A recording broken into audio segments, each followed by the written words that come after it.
I touch on the next 200 million people, you spoke about the AI aspect, Yeah. right? Where do you see that discussion, I guess, pushing or evolving over time? How do you feel about Africa's place, right, when it comes to the AI discussion? I've spoken to investment bankers, for example, that are backing, you know, telco infrastructure projects, and they tell me, listen, because of the developmental agenda, the base thing is let's at least make sure people are connected. This thing of trying to put down $500 billion down for, AI and all of that stuff, that's a higher order aspect that can only come if you've taken care of, some of the basic needs that are on the continent. But I'm keen to get, some of your thoughts around that, because I'm sure that then informs, part of your own even capital allocation, framework going forward, because AI is fueling data usage, it's fueling data center usage, cloud computing, all of this stuff. Yeah. Yeah. No, look, I mean, I reflect on that very deeply. And to me, it's not an or, I think it's an and. Okay.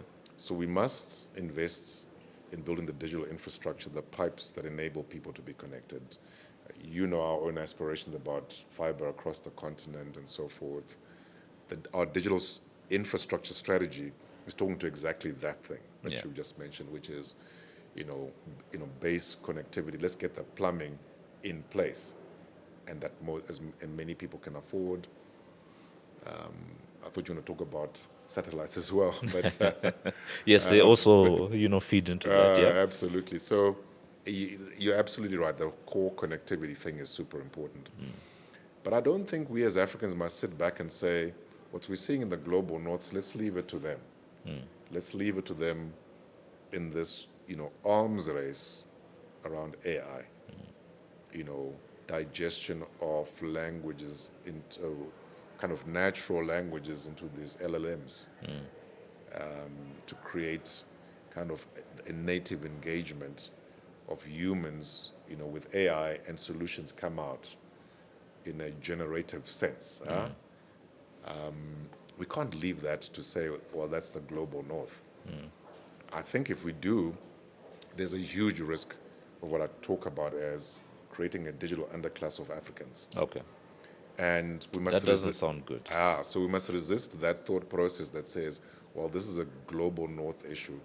Because at the pace at which these technologies are growing, in 3 to 5 years, we could feel like we're a decade or two behind. And then what? And then what do you do with this youth bulge you have in Africa? 2050, what's the largest workforce that the world will have? It'll be Africa. Africans. Yeah.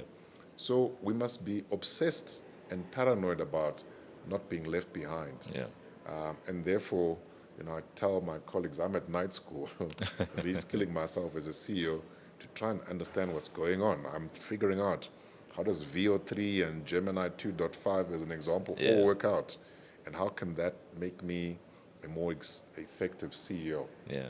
How can technologies of that nature make us more productive? What products and new solutions can we create?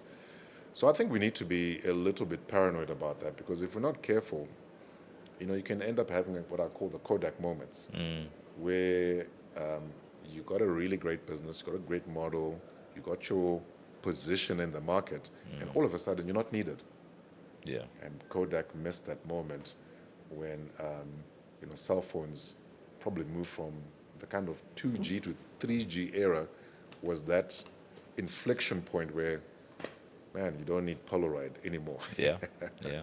So I think if we as Africans, or more generally in the telecommunications space, don't see this as potentially a Kodak moment, I think we're asleep at the wheel properly.